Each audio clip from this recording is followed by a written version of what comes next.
So this is an update to a story that's been developing the last day or two. Saber CEO Matthew Karch posted a comment on Osmongold's video just the other day, and it's caused quite a stir in the gaming community because it's refreshing to hear a CEO of a company literally come out and say no DEI and calling out all the bullshit that's infecting the gaming industry. Smash AT made a late article and video today actually talking about it. And I wanted to give my thoughts. So if you want to go to his website, I'm going to refer to this article quite a bit. But Kotaku evidently is not too happy. In fact, one of their, I guess, woke activist journalist by the name of Ethan Gach is trying to, I guess, dismiss the comment from Matthew Karch and saying that it's a fake account that left this comment. I see his point, but at the same time, I see what he's trying to do. Let's be honest. There's no such thing as journalistic integrity with these wokies at Kotaku. They're not doing their due diligence, right? A normal journalist, I would give them the benefit of a doubt to be trying to clarify whether a random YouTube account that was recently made is actually the CEO of Saber. But let's be honest here.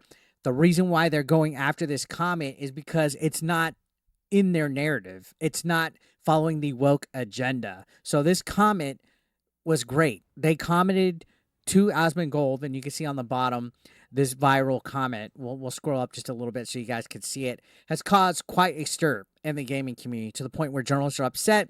They said, "Hey man, CEO of Saber here. I love your videos. When we signed the deal to make Space Marine 2, all I wanted was a throwback game." So that means a game that doesn't have woke agenda bullshit in it.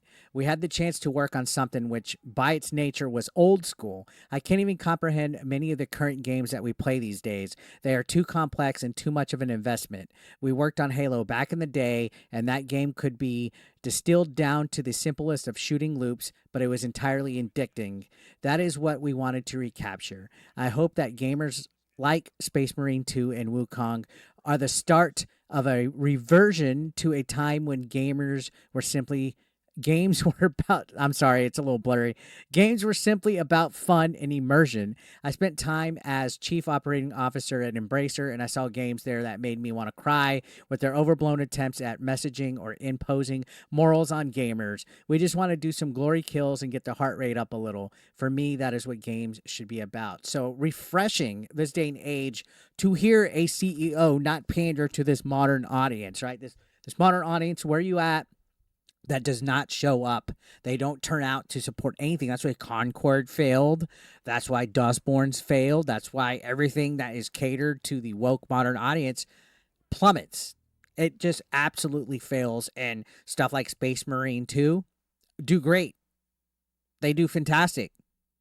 Now, of course, like as I was saying, Ethan Gach, this guy right here, put this tweet out because he's suddenly wanting to investigate. He's suddenly wanting to look into things to clarify if it's a verifiable source. Keep in mind, if this was something commented attacking and it was the other way around, it was a woke CEO calling out Osmongold or calling out right-wing grifting on, anything, they wouldn't verify. They would just take it as fact, right? So the only reason why they're doing their due diligence is because it goes against the woke narrative. Let's establish that. So they said, "I asked Saber for comment on if this is really Matt Karch's account or not, since it reads like anti-woke crusader slop, but I haven't heard back yet. The account was only created in May, and the bio reads generic male of sorts." So again, wokies, they hate men, so generic male of sorts, right? They hate white men. They all hate them. Whether you're a man yourself, if you're wokey, you're not allowed to like your own kind. And anti-woke crusader slop. They're all upset when somebody goes against the grain, guys. They hate it.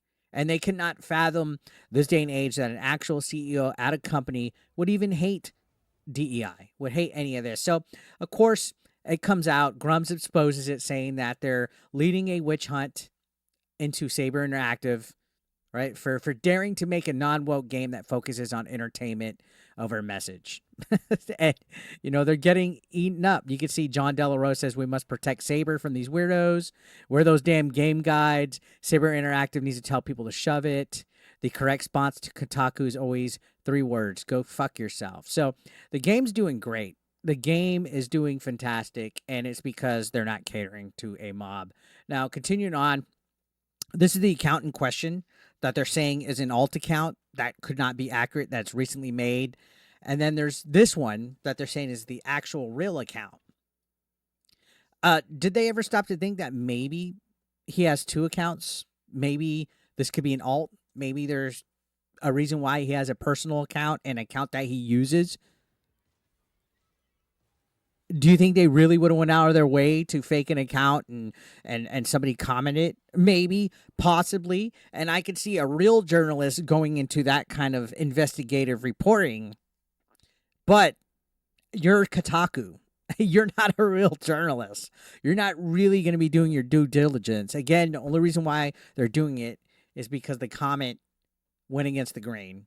That's the only reason why they're doing it. Now, they did do an update saying that they got a response and basically said Saber Interactive tells me it won't comment on whether a YouTube comment on Asmongold's channel complaining about games imposing morals on gamers belongs to its CEO or not. So they said no comment to them. And good. You don't have to answer shit for your opinion to any of these people. You don't have to verify anything. Fuck them. Let them wonder if you're real or not. It's really triggering them more that they don't know the truth or not. Now, Matthew Karch posted this on his LinkedIn, literally like within the last week. This was just the other day, 4 days ago. And you can see that they are basically echoing the same sentiments that this comment did, saying that they're proud about it, that they want this to be a game that is actually good, not a game that is catering to bullshit, right? Catering to what this modern era of gaming is about. So honestly, the creative director right here also did the same sentiments. He said, creator director of the game here. I wrote Space Marine 2 along with Craig Sherman, Randy Bergel, and Matthew Garcia Dunn. Hearing everything you have to say about the story and characters resonates so strongly with our actual approach. It's great to hear you calling out the exact things that we intentionally focused on. It was 4.5 years of intense work and passion, and watching videos like this makes it all worth it. And this is confirmed to be the real guy. So if the creative director is using the same sentiment, more than likely than not, this was actually the CEO. And again, Kotaku, you're bullshit. And Smash is calling it out in his article as well, saying, he knows the only reason why they're doing it. He says literally right here, while on the surface, this would be credible journalism, knowing what we know, there's a definite desired outcome in mind. So his initial tweet is a prime example of how a seemingly straightforward inquiry could be weaponized to discredit someone. Notice the framing here. Gach isn't just skeptical, he's openly antagonistic, dismissing Karch's comment on the video as anti-woke crusader slop. Who the fuck phrases that? This isn't journalism, it's a smear job dressed up as a query. Outside of dressing like the opposite sex, it's honestly what Kotaku does best. So yeah, basically that's what it is. It's all them just coping and seething. The fact that, they're trying to use the lack of info. He says, Ethan feeling empowered by the lack of info, followed up with another tweet, basically saying, oh, my investigation here is leading me to nothing, so it has to be fake. They're downplaying the fact that a CEO this time and age would be opposite against DEI, right? And they didn't even mention, see right here, he mentions that they didn't even include the LinkedIn post where he's talking about his views and stuff on gaming. He says Kotaku's glaring omission of the LinkedIn post or deeper analysis either shows lack of due diligence or an intentional exclusion of evidence that doesn't fit their agenda. This could easily be an alternative account for Karch, given the near identical stance and tone between the YouTube comment and his professional statements, but instead of exploring this angle, Kotaku sticks to their preferred narrative, smearing anyone who dares challenge the status quo or questions the current industry's trends around diversity, equity, and inclusion. So yeah, again, it's all because Kotaku is butthurt at the end of the day. This journalist looking into it doesn't give a shit. He really doesn't give a shit. Ethan Gach is just butthurt. That's Space Marine 2 as doing what games like Dustborn and Concord and Suicide Squad and even Star Wars Outlaws and soon-to-be Assassin's Creed Shadows couldn't do, and that's resonate with gamers. That's resonate with other CEOs that don't want this DEI slop. They want to talk about right-wing, anti-woke crusader slop. There's no worse slop than DEI slop. And these people are panicking right now because everything catered to this modern audience is failing. So I'm gonna leave it there. What do you guys think? Let me know your thoughts. Subscribe if you're brand new. I will see you on the next video.